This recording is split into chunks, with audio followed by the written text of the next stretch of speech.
നിന്നെ വന്നൊന്ന് കാണണമെന്ന് എപ്പോഴും വിചാരിക്കും. അതെങ്ങനെ കോടതി സ്റ്റേഷനും വിസ്താരവും ഒക്കെ ആയിട്ട് നിനക്കൊരു ശാലം പോലും ഒഴിവില്ലല്ലോ. എന്റെ കർത്താവേ, തീ തിന്നുമ്പോ അത് ചങ്കി കെട്ടുകയും കൂടെ ചെയ്താലോ? നീ അങ്ങ് ഓഞ്ഞു പോയല്ലോടിയേ. ഓ, ഇനിയിപ്പോ ഓഞ്ഞാലെന്നാ വളഞ്ഞാലെന്നാ. ഞാനേ ഇച്ചിരി ഉണ്ണിയപ്പവും കുഴലപ്പവും ഒക്കെ ഉണ്ടാക്കിയായിരുന്നു. അങ്ങോട്ട് വരാമെന്ന് വെച്ചാൽ അവിടെ പത്രാസുകാരൊക്കെ വന്നിരിക്കുമല്ലയോ. വേലിക്ക കൊണ്ടുവന്നാ നീ തിന്നുവോടിയേ? നമ്മുടെ വേലിക്കും പാടത്തും ചെളിയിലൊക്കെ തന്നെ അല്ലായിരുന്നോടി. എന്നാ നീ നിക്ക്, ഞാൻ ഇപ്പം വരാം. നീ അവിടെ നില്ല്, ഞാൻ അങ്ങോട്ട് വരാം.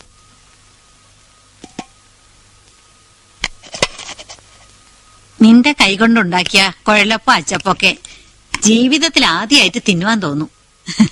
നീ എന്തുണ്ടാക്കിയാലും ഒരു പ്രത്യേക രുചിയാ. അയ്യോ,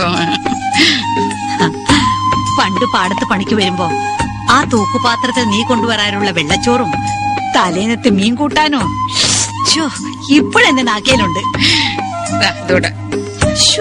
ഷുഗറും കൊളസ്ട്രോളും ഒക്കെയാ. ഇനി കുഞ്ഞുമറിയത്തിന്റെ പലഹാരം വേലിക്ക വന്നാ കിട്ടുകയല്ല. വേണമെങ്കിൽ അങ്ങ് അമേരിക്കയിലോട്ട് വരണം. അതെന്നാ? ഞാൻ അമേരിക്കക്ക് പോവാടി. പോകുമ്പോ കൊണ്ടുപോകാനുണ്ടാക്കിയതല്ലേ ഇതൊക്കെ. നേരാണോടി? ഇളയ മോൻ തോമസ് കുട്ടി എന്നെ അങ്ങോട്ട് കൊണ്ടുപോവാ. വിസായും വിമാനത്തിന്റെ ടിക്കറ്റും ഒക്കെ കൊടുത്തു വിട്ടത് മിനിഞ്ഞാന്ന് കിട്ടി. നീ ഭാഗ്യമുള്ള കുഞ്ഞുമറിയേ. ഓ, എന്നാ ഭാഗ്യവാ. ഇവിടെ ഈ പാടവും പറമ്പും പള്ളിയും ഒക്കെ ആയിട്ട് നടന്നിട്ടേ അവിടുത്തെ ഓരോ സ്ഥലപ്പേരുകളേ നമ്മുടെ കിനാശ്ശേരി, ചാത്തോത്തുമുക്ക്, പടിയക്കണ്ടി കേൾക്കുമ്പോ തന്നെ എന്നാ സുഖവാ. ഇത് ഞാൻ വിമാനം ഇറങ്ങുന്ന സ്റ്റോപ്പിന്റെ പേര് കേൾക്കണ്ടേ നിനക്ക്? അയ്യോ, പിന്നെയും മറന്നു.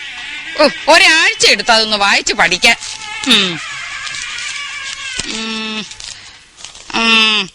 San Francisco. മൂത്തവൻ അങ്ങ് ഫിലാഡൽഫിയയില.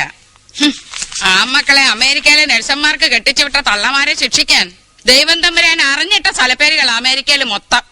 ഈ വയസ്സുകാലത്ത് ഞാനിതൊക്കെ എങ്ങനെ പഠിച്ചെടുക്കും എന്റെ കർത്താവേ? അതിന് അവരെ കൊണ്ടല്ലേ അവിടെ. അതുങ്ങൾ അമ്മച്ചി അടുത്തുണ്ടാവണമെന്ന് ആഗ്രഹിച്ച് വിളിക്കുമ്പോ നീ വേറൊന്നും ആലോചിക്കണ്ട. ആഗ്രഹിച്ചു വിളിക്കുന്നു. ഇളയവന്റെ നഴ്സത്തിൽ രണ്ടാമത് പെറ്റിട്ട് 5 മാസം കഴിഞ്ഞു.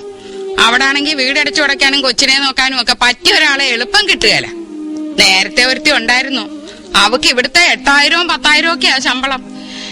ഞാനാണെങ്കിൽ പേരക്കുട്ടികളെ കൊഞ്ചിച്ചും കളിപ്പിച്ചും ഒക്കെ നേരവും പോകും. കൂട്ടത്തിൽ വീട്ടുജോലിയും നടക്കും. ശമ്പളവും വേണ്ട. ചത്തുപോയവരൊക്കെ കയറ്റിക്കൊണ്ടുവരാൻ വിമാനത്തിനൊക്കെ ഭയങ്കരം ചാർജ് ആവൂല്ലയോ? ഓ, ചത്തു കഴിഞ്ഞാ പിന്നെ അമേരിക്ക ആയാലെന്നാ കിനാശ്ശേരി ആയാലെന്നാ. കാലത്ത് ഞാൻ പോകുമ്പോ എന്റെ മുമ്പിലൊന്നും ഒന്ന് നിന്നേക്കരുത്.